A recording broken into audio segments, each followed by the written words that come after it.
네, 시청자 여러분 안녕하십니까. 출발 마켓온 예민수입니다. 5월 3일 목요일입니다. 예, 어제 국내 증시는 뜨거운 주식들이 있었고요. 경협주, 또 냉각된 주식들이, 차가운 주식이 또 바이오주가 있었습니다. 지수는 조금 밀려나면서 전반적으로 심리가 좀 악화가 돼서 2,500선 지켜냈는데요. 과연 뜨거운 경협주는 언제까지 갈 것인가, 그리고 싸늘하게 식은 바이오주는 또 언제쯤 회복될 것인가, 이런 질문들을 오늘도 던져봅니다. 미증시는 막판에 좀 밀려났네요. FOMC 결과가 나왔는데 금리는 동결했지만 추가적인 금리 인상에 대한 부담들, 물가에 대한 안정감, 이런 것들이 결국 금리 3번이 아니라 4번 아니냐, 이런 쪽 얘기가 나오면서 막판에 좀 밀려서요. 다우가 0.7% 밀려났습니다. 우리 야간 선물도 0.6% 하락했으니까요. 오늘도 역시 미국의 영향권 하에서 조금 부담스럽게 출발을 한다고 생각해야겠죠. 출발 마켓은 1부 장영혁 팀장님 만나면서 시작하겠습니다.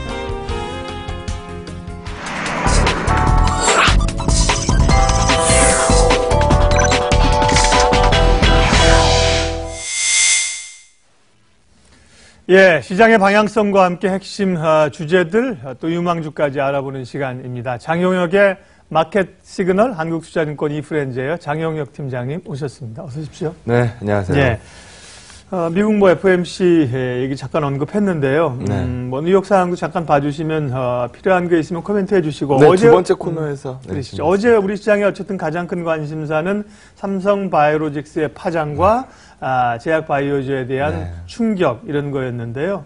상황을 어떻게 판단하시는지요? 일단 삼성바이오로직스 얘기를 안 하고 지나갈 수는 없겠죠. 그래서 어제 아침에는 그냥 간략하게 말씀을 드렸고, 오늘은 코스닥 시장 관련돼서 얘기를 한번 해보도록 하겠습니다. 삼성바이오는 뭐 다들 아시는 것처럼 셀트리온하고 사이즈를 겨루던 코스피 상위 주식입니다. 네. 대표성을 띠고 있는 이 바이오 색채 때문에, 사실 코스닥의 바이오 색채가 약하다라고 볼 수는 없기 때문에 상당 부분 코스닥 시장에 영향을 미칠 수 있다라는 부분을 말씀드리고 있는 건데요.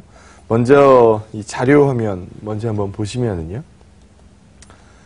어제 소위 이 증권사 객장에 있는 직원이나 지인들이나 이런 분들한테 삼성바이오로직스 가지고 고생하신 분들은 많이 물어보셨을 거예요. 상폐되는 거냐? 어제 문 열리기 전에 그 얘기를 계속 하셨겠죠. 거래 정지 들어가는 거냐? 이런 질문들 많이 하셨을 겁니다. 근데 어제 아침에도 제가 여기서 간략히 말씀을 드렸던 것 같은데, IFRS 상황의 이 회계 기준은 주관적 판단 기준이 과거보다 많이 들어가 있기 때문에 제 기준으로 봤을 때 이 삼성바이오 FX 이 회계 처리 이 기준은 심각한 위반이라고 보이지는 않습니다, 사실. 그래서 상폐를 얘기할 수 있는 상황은 아니라고 보고 있고요. 오는 10일에 이 감리위원회의 안건이 상장이 되기 때문에 아마 여기서 상당 부분 결론이 나오겠죠. 그래서 그 부분을 시장이 기다리고 있다라고 보시면 될 것 같고요. 우리 그냥 이 과거 케이스 참고해서 좀 얘기를 해본다라고 하면, 이게 이 상장 폐지 사유가 실제로 만약에 발생된다면 파장이 어쩔지 한번 생각해 보시면 될 것 같아요.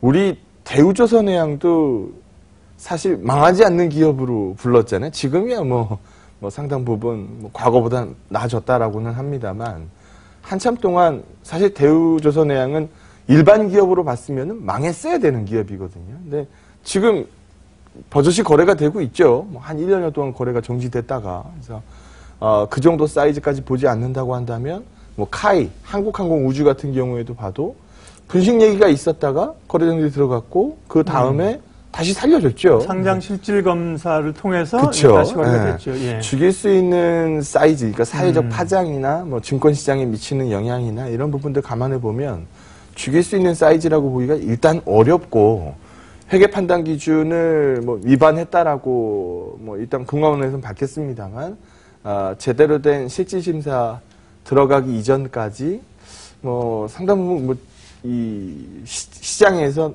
우려만 얘기할 수는 없는 이 기업이다라는 부분을 먼저 말씀을 드립니다. 근데 이제 불편한 건 이거죠. 불편한 건 이게 작년 기준으로 봤을 때 이 삼성바이오로직스가 660억 벌었는데요. 예, 659점 몇 억 이렇게 벌었으니까요. 밸류에이션으로 보면은 계산하기 민망하다는 겁니다. 이건 뭐 33, 어제 빠졌으니까 뭐 한 30조 좀 이제 안 되겠습니다만. 이건 나누기 하기가 민망한 거죠. 예, 그래서 이거 밸류가 몇 배예요? 라고 물어보기가, 일단 계산 자체가 큰 의미가 없습니다. 미래 성장성을 보고 밸류를 매겨 놓은 거니까. 근데 거기에 비하면 셀트리온은 굉장히 양반이죠. 예, 일단 지금 돈을 벌고 있는 이 셀트리온과 흡사하지만 상당히 다른 이 삼성바이오로직스를 보고 있기, 사실 셀트리온 밸류도 싼 밸류라고 말씀드리긴 사실 굉장히 어려운데요. 그거에 비해서도 삼성바이오로직스는 상당히 좀 비쌌습니다. 그러다 보니까 이게 이 상패냐, 뭐 거래 정지냐, 이 부분을 얘기를 주고받기 이전에 시장에서 이미 밸류에이션 자체가 좀 부담스럽다라는 거죠. 그래서 소위 시장에서 뭐 카더라 통신이긴 합니다만 이런 얘기 많이 들었잖아요. 삼성물산이 삼성전자 사야 되는데 삼성물산 돈이 어디냐. 지난번에 얘기한 것처럼 뭐 배당 많이 올리고 이 하나종합화 팔고 뭐 강남사업 팔고 뭐 지금 다 현실화되고 있어요. 그래서 그걸로 삼성전자 지분 사지 않겠냐. 부족하거든요. 그럼 살 돈 어디서 큰 돈 만들 수 있겠느냐. 삼성바이오로직스 팔지 않겠느냐. 그럼 시장에서는 그럼 삼성바이오로직스가 올라가면 올라갈수록 삼성물산이 쥐는 돈이 많아지겠구나. 뭐 다들 이 생각 뭐 상당 부분 했을 테니까요. 그래서 거기에 밀려서 올라간 부분도 없다고는 말씀드리기 좀 어려울 것 같습니다. 그래서 그런 부분들이 만들어낸 주가가 일단 밸류에이션 상으로 불편했던 거죠. 그래서 거기에서 이번에 회계 이슈가 터졌다라고 보시면 되는 거고요. 전반적인 밸류에이션을 본다라고 하면 일단 PE 멀티플로 봤을 때 60배가 넘습니다. 우리가 과거에 바이오 전성시대라고 불렀을 때 그때의 밸류에이션을 이미 넘은 상황이고요. 지난번에 제가 아침 방송에서 한번 보여드렸던 것 같은데 사실 우리가 이 나스닥 바이오 인덱스는 올해 들어서 빠졌다. 대한민국 바이오 인덱스는 굉장히 많이 올랐다. 뭐 수급이 만들어낸 상승이고 상당 부분 코스닥 벤처펀드 를 비롯한 뭐 KRX 300 뭐 이런 부분들 녹아 있는 뭐 수급 형태다라는 부분 우리 한번 짚어봤었죠. 그래서 그런 부분들이 바이오 색채 코스닥에 묻어나면서 상당 부분 밸류에이션 부담을 만든 것도 사실입니다. 그래서 PBR 단으로 보면은 6배수거든요. 6배수. PBR 단 6배수면은 사실 싸다라고 말씀드리기 굉장히 그렇죠. 어렵죠. 네. 네, 그래서 이 밸류 논란 자체가 불편한 시점에 나온 회계 이슈이기 때문에 시장에 미치는 영향, 특히 코스닥을 바라보는 쪽으로는 약간 이 불편한 시선이 남을 수 있다라는 부분은 인정을 해야 될 것 같습니다. 그럼 제가 뭐 소위 기자는 아닙니다만 만약에 코스닥 쪽에서 탄성이 좀 추가적으로 둔화되는 모습이 나오면 뭐 좀 이따 말씀드리겠습니다만 어제 FOMC에서도 금리 가속에 대해서 또다시 이제 언급을 하기 때문에 뭐 시장이 좀 막판에 약세를 기록했었던 거잖아요.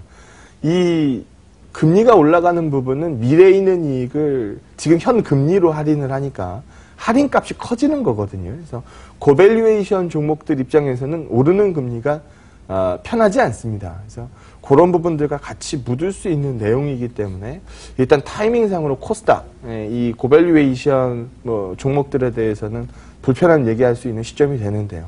그러면 이런 분위기가 직접 나왔을 때 보나마나 이 얘기 나올 겁니다. 코스닥 벤처펀드에 들어간 돈 어디 갔어? 라는 부분 얘기가 분명히 나올 거거든요. 그래서 그 부분 얘기를 좀 이어서 해보도록 하죠. 조금 또 뭐 논란이라고 할까요? 뭐 그런 얘기 좀 나오대요. 있죠. 논란이 있어요. 지금 보시게 되면 일단 이 신탁재산의 15% 이상은 신주에 투자를 합니다. 네. 뭐 35%는 뭐 벤처기업이나 벤처에서 벗어난 지 7년 이내 일반 기업 이 주식들을 매입을 하게 되죠. 우리가 시장에서 생각한 거는 그래 돈이 이렇게 들어왔으면 코스닥 시장 들어와서 많이들 사겠지.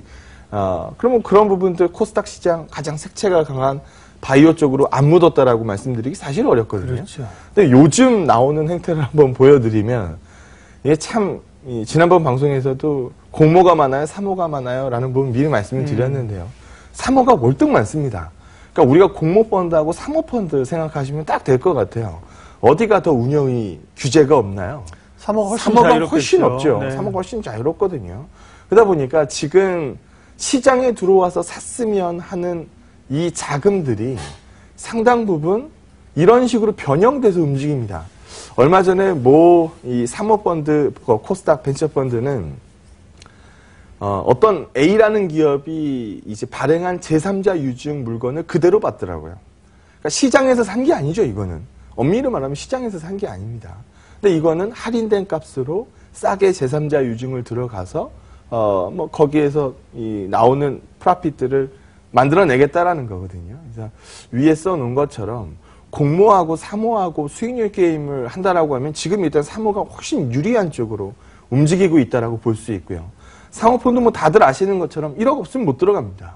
일반 투자자들은 그냥 코스닥 벤처펀드 좋다라고 얘기하니까 공모로 들어갔겠죠. 근데 공모 쪽에서 만들어내는 수익률이 과연 얼마나 나올지 잘 모르겠습니다. 그래서 사모펀드 쪽에서 수익률이 좀 굉장히 좋을 것 같고요.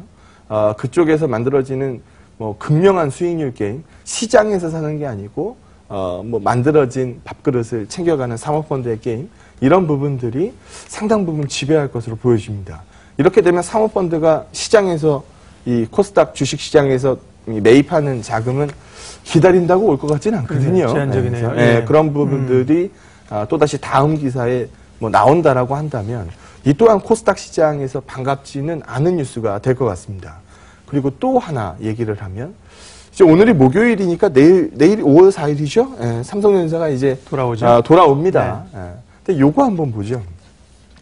삼성전자 없으면은 주식 못해요라고 얘기하는 2017년도에 개인 투자자들 매매 점유율은 16%였습니다. 그러다 보니까 작년에 이런 얘기 많이 했죠. 삼성전자는 좋은 건 알겠는데 저렇게 오른 걸 어떻게 사요? 이게 가장 많은 얘기였을 거예요. 근데 올해 들어서 좀 쉬었죠. 쉬다 보니까 갖고 싶은 기업을 살 수 있는 기회가 생긴 거예요. 그러면 이제 개인 투자자들의 삼성전자 매매 점유율이 28%까지 올라옵니다. 근데 지난주 거래정지에 들어가기 전 그 주의 모습을 보면 개인 투자자들의 매매 비중은 35%거든요. 우리도 방송에서 수없이 얘기했어요. 한 번도 비싼 적 없었던 삼성전자가 비싸질 기회를 잡았다. 그럼 개인 투자자들 상당 부분 관심이 있다는 얘기거든요. 이쪽으로 관심 몰려서 내일서부터 5만 원대 삼성전자로 거래를 시작하면 과거보다는 아마 개인 투자자들의 매매 비중이 많이 높아질 겁니다. 그러면 한쪽으로 관심도가 조금 더 몰아간다라고 하면 다른 한쪽에서는 관심이 빠질 수밖에 없는 거고, 그게 코스피 넘버 원 종목으로 관심이 올라온다라고 하면 또 다른 시장에서는 개인 투자자들의 매기가 좀 밀린다라고 볼 수 있거든요. 그래서 그런 부분들이 바이오로 코스닥으로 개인 투자자들의 시각을 읽었을 때는 금리도 금리지만 밸류에이션 논란 비롯해서 불편한 시점에 나온 기사다. 삼성바이오로직스가 상폐됩니다. 이렇게 읽을 수는 없지만 시장 자체에서 불편한 뉴스인 건 사실이다. 라는 부분은 인정해야 될 것 같습니다. 예, 시장의 에너지가 늘 시소 게임을 하는 거죠. 에너지 자체가 제한된 것은 아니고 늘 수도 있지만 어쨌든 늘고 줄면서 전체적인 그 에너지가 매기가 또 왔다 갔다 하는 겁니다. 그런 점에서의 어떤 시장의 에너지, 유동성, 흐름의 변화들, 이런 것들 좀 감지할 수 있다는 말씀이셨고요. 예, 미국 얘기 좀 하겠습니다. FOMC 있었고, 물가 얘기 있었고, 달러 가치가 요즘 또 조금 오르는 것 아니냐, 이런 우려감들도 좀 있는 상황인데요. 네. 과거 방송에서도 제가 금리 오르는 건 얼마든지 오케이. 올드 노멀이 원래 정상인 거니까, 경기 좋아지면 물가 올라가고 금리 올라가는 게 뭐가 이상하냐, 이렇게 얘기했지만, 네. 달러가 방향을 같이 하면 좀 고민이 깊어질 것 같습니다. 라는 부분 말씀 많이 드렸는데요. 지금 달러 인덱스가 거의 93p 나옵니다. 최근 들어서 금리와 달러의 동행이 나오고 있는데요. 그 부분을 오늘 한번 얘기를 해보도록 하겠습니다. 이 페이지 한번 보시면은요. 3번 금리 인상 가능성은 떨어지고 있고요. 4번 금리 인상 가능성이 역전을 했습니다. 소위 이런 그림 나오면은 5월 FOMC에는 기자회견이 예정돼 있지 않기 때문에 네. 우리가 5월에 금리 오른다라고 보지는 않았어요. 그 이전에 안고 있었던 3월 FOMC 색채를 좀 기억해 보면 점도표상으로 3번 인상이었죠. 그래서 뭐 369냐, 뭐 3610이냐, 개인적으로 좋은 건 3610이다. 369 올리면 12월 달에 올리면 어쩌지? 라는 얘기가 분명히 나올 거기 때문에 3번의 인상이라고 한다면 3612가 좋겠다. 이거 시장이 모두 다 바라고 있었던 부분입니다. 근데 최근 어제 뭐 FOMC 얘기도 포함해서 물가 얘기가 굉장히 많이 나왔고 물가에 대한 자신감으로 금리 이 상승에 대한 부분들을 얘기를 하다 보니까 이게 369, 12 얘기가 다시 한번 뜨거워집니다. 시장 입장에서는 사실 금리만 놓고 보면은 뭐 큰 무리 없다라고 볼 수 있는데요. 문제가 되는 건 달러의 동행입니다. 여기를 한번 보시면 올해 초만 하더라도 금리가 이렇게 쭉 치고 올라가는 구간에서 달러가 쉬고 있으니까 제가 그때 뭐 수없이 말씀드렸던 괜찮아요. 뭐 금리 올라갈 수도 있죠. 뭐 금리 올리겠다는데 금리 올라가는 게 뭐가 이상합니까? 뭐 이 부분이었어요. 달러가 빠지고 있잖아요. 이 그림이면 다치지 않습니다. 우리가 연초에 1월 달 뭐 지금 기억해 보시면 뭐 최고의 시장이었죠. 사실 12월 달에 배당 이전에 눌려있던 주가가 단번에 뛰어오르면서 1월 달 주가가 굉장히 좋았었는데요. 그때도 금리는 계속 올랐습니다. 그때 우리 금리 얘기 아무도 안 했죠. 2월 초에 들어가서 이제 금리 얘기를 시작한 겁니다. 그때도 보게 되면 금리 많이 올라왔는데 오르고 있는데 뭐 달러가 여전히 낮은 상태에 머물고 있으니까 괜찮아요. 같이 오르면 좀 고민이 깊어지겠죠. 뭐 그런 부분들 얘기를 했었어요. 최근 보시면 같이 오릅니다. 예. 그러다 보니까 이제 시장에서 소위 이거 좀 껄쩍지근한데요. 뭐 이런 부분 얘기가 이제 종종 나오는데요. 그 이유는 일단 이머징 시장에 미치는 영향은 뭐 여러 번 말씀드렸으니까 다들 알고 계시겠습니다만 자국의 통화 가치가 달러 반대 포지션으로 움직이면서 약세로 움직인다는 거죠. 그래서 약세로 움직이게 되면은 뭐 신흥국들 입장에서는 이 부채 사이즈 측면으로 봤을 때 상대적으로 더 커지는 부채 사이즈가 달러 부채를 갖고 있는 경우 상대적으로 더 커지는 효과가 가져올 테니까 이런 부분들이 불편함을 좀 남기는 건 사실입니다. 근데 지금 계속 얘기가 나오고 있는 건 봐라 물가가 목표치에 근접했다라는 부분이거든요. 근데 오로지 이 얘기만 한다라고 한다면 저는 이 괜찮아요 라고 얘기를 할 것 같습니다. 오로지 문제가 물가에서 나오고 있다라고 한다면 저는 받으라고 말씀을 드리고 싶어요. 근데 그게 아니라는 거죠. 물가가 점으로 제시되지 않고 레인지로 제시될 수도 있습니다라는 부분 말씀을 드리고 있으니까 뭐 실제로 실현될 가능성도 상당 부분 높아 보이고요. 그래서 물가가 0.2%에 근접했어요 라고 읽지 말고 레인지 내에 움직이고 있어요 라고 하면은 이거는 없어질 이슈거든요. 다만 불편한 거는 밸류에이션이 높아요. 성장 지표가 떨어지고 있어요. 더 이상 이 작년만큼의 성장이 안 나와요. 뭐 이런 부분들이 섞여서 얘기가 나오다 보니까 굳이 이것뿐만 아니더라도 불편한 시점에서 금리가 오르고 달러가 같이 동행하고 있는 부분에 불편함을 안는 거는 사실이라는 겁니다. 그러면 그거를 인정하고 만약에 크래쉬가 발생된다라고 봤을 때 어떤 움직임이 어디서 먼저 나올지 한번 생각을 해보도록 하죠. 여기 보시면은 지금 우리 대한민국 10년물 채권 수익률이 2.75 정도 나옵니다. 예. 미 채권 10년물이 3% 요즘 들락날락거리죠. 그러면은 한번 미 채권을 한번 생각해 보죠. 전 세계 글로벌리하게 봤을 때 가장 안전자산이 뭡니까? 미 채권입니다. 네, 미 채권이에요. 망하지 않는 미국의 채권이죠. 그리고 혹자들은 금이요 이렇게 얘기하시는 분들도 있는데 금은 안전자산으로서 지위 잃은 지가 꽤 많이 됐죠. 사실 투기자산 비슷하게 움직인 케이스도 있고 그리고 무엇보다 유한하잖아요. 미 국채는 소화할 수 있는 사이즈가 어마무시하게 큽니다. 그러니까 중국이 안고 있는 이 달러에 대해서 적당한 투자처를 찾기가 어려운데 미 채권은 정말 말 그대로 적당한 투자처라는 거죠. 가장 안전한 자산 달러로 3%의 금리를 받으시겠습니까? 아니면 약간 불안한 통화죠. 원하면은 원화로 2.75%의 예. 금리를 받으시겠습니까? 라고 물어보면 전자를 택하시겠습니까? 후자를 택하시겠습니까? 네, 당연히 전자를 그렇죠. 택하겠죠. 그래서 먼저 크래쉬가 나올 부분은 외국인들의 채권 투자 흐름입니다. 신흥국들에서도 비슷한 움직임이 나올 텐데요. 정말 시장이 여기서 정말 문제가 생길 것 같습니다라고 한다면 채권 쪽에서 이미 자금이 빠르게 빠집니다. 채권 쪽에서 이미 자금이 빠르게 빠지면서 자국 통화의 약세가 가파르게 만들어지겠죠. 그걸 타고 그 다음에 주식시장에 채권 시장에서 이탈이 먼저 좀 잡히고 주식시장에서의 이탈이 동행해서 나오는 그림이 나올 거라는 거죠. 근데 지금 보게 되면은 일단 이머징 채권 쪽에서 유출되는 이 사이즈가 돈이 들어오는 게 멈추는 건 맞는데 유출 쪽으로 크게 보이지는 않고 무엇보다 지금 우리 대한민국의 원화값은 뭐 개별적인 뭐 호재죠. 뭐 이 남북 이 화해 무드를 타고 상당 부분 원화 강세 흐름을 보이고 있어서 뭐 다른 이머징들도 아직 그런 단계는 아닙니다만 특히 우리 대한민국 쪽으로는 지금 아직 우려합니다라고 읽을 만한 시그널은 나오지 않았습니다. 그래서 과거 방송에서 달러의 동행은 약간 불편합니다라는 부분 말씀을 드렸지만 지금 그 이슈로 시장을 꺾습니다라고 읽기에는 아직은 좀 빠르다라는 부분을 말씀드리도록 하겠습니다. 예. 금융시장에 이것도 이제 자금 흐름의 향방을 나타낼 수 있는 거죠. 금리라든지요, 혹은 이제 뭐 달러라든지 방향성들은 쭉 봤습니다.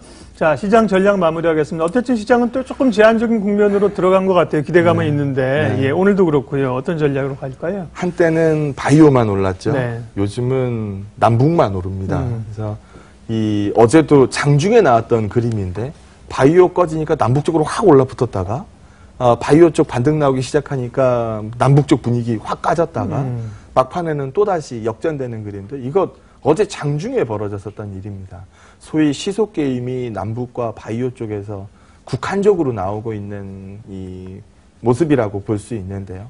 뭐 감히 말씀드리건대 여기에서 확산은 분명히 옵니다. 시장이 부러지지 않는 이상. 그래서 내일 새로 찾아오는 손님도 있고 관심이 모아질 종목들이 있는 상태이기 때문에 제한된 뭐 시속 게임보다는 다음 이 주식 게임의 길목을 기다리는 게 좀 유리하지 않겠느냐라고 판단합니다. 네, 내일 오시는 손님은 뭐 삼성전자라는 거 알고 있습니다. 또 삼성전자의 액분 이후의 등장도 꽤 기대가 되는 그런 국면입니다. 예, 목요일 장용혁의 마켓 시그널은 여기까지 하겠습니다. 장용혁 팀장님 함께 했습니다. 고맙습니다. 네, 고맙습니다.